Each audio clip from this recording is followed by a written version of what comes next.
সাকিবকে দেশে আনবেন, তাকে একটা জাতীয় দলের জার্সিতে বিদায় দেবেন, দরকার নেই। তাতে বাংলাদেশ টিমের ব্যালেন্সটা নষ্ট হবে। বিশ্বসেরা অলরাউন্ডার সাকিব আল হাসানকে বলে সাকিব আল হাসান দলে আসলে নাকি দলের ভারসাম্য নষ্ট হবে। কে এই কে এই সাংবাদিক? যে সাংবাদিক সাকিবকে বলে সাকিব দলে আসলে সাকিব দলের ভারসাম্য নষ্ট করে দিবে। কিভাবে? কারণ সাকিবকে ছাড়া নাকি বাংলাদেশ দল ভালোই খেলছে, মানে আর কি বিশ্বকাপ জয় করার দ্বার প্রান্তে।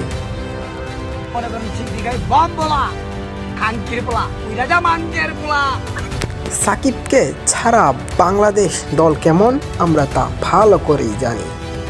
যেই মেহেদী মিরাজকে ভরসা করা হয়েছে বিগত সময়ে, তিনি তো সাকিবের জায়গা তো দূর, বরঞ্চ 3 ফরম্যাটে ক্রিকেট খেলার যোগ্যতা হারিয়েছেন, বরঞ্চ সিলেট টিমকে বিপিএলের ময়দানে ডুবিয়েছেন। আমরা সিলেটবাসীরা তো ভালো করেই জানি মেহেদী মিরাজের কেলমা। তবে সাকিব থাকলে মেহেদী মিরাজ জ্বলে ওঠেন, কারণ বড় ভাইয়ের যে অনেক টিপস অ্যান্ড ট্রিক্স পান তা তো কখনো স্বীকার করিনি না। কিন্তু এই সাংবাদিকতা বেশি দিন বাংলাদেশ ক্রিকেটকে বেশি দূর নিয়ে যাবে না, বরঞ্চ তেলের ব্যবসার খনি হয়ে উঠবে বাংলাদেশ ক্রিকেট বোর্ড।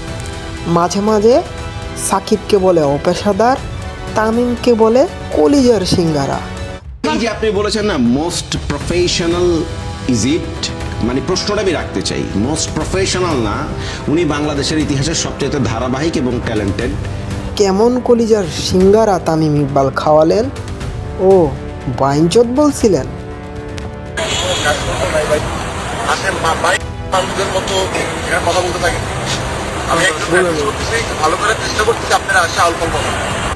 হ্যাঁ, থমাগুলা দেখতে তো বাইনচোদের মতোই। বিসিবির সামনে মাত্র কয়েকটা মানুষ।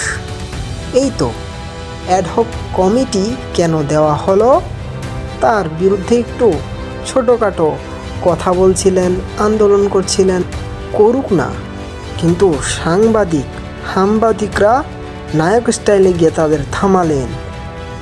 তারা যখন থামছে না তখন সব মিডিয়াকে চলে আসতে বললেন, যাতে মিডিয়া কাভারেজ না পায়। কিন্তু ভাইটিকে যে দালাল বলেছে তা কিন্তু মিডিয়ায় চলিয়ে আসে।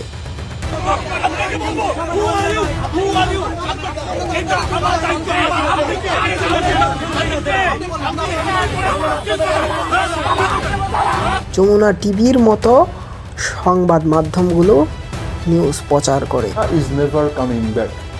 না বুঝে বলিনি, চিন্তা ভাবনা করেই বলেছিলাম। সাকিবকে দেশে আনবেন, তাকে একটা জাতীয় দলের জার্সিতে বিদায় দেবেন, দরকার নেই।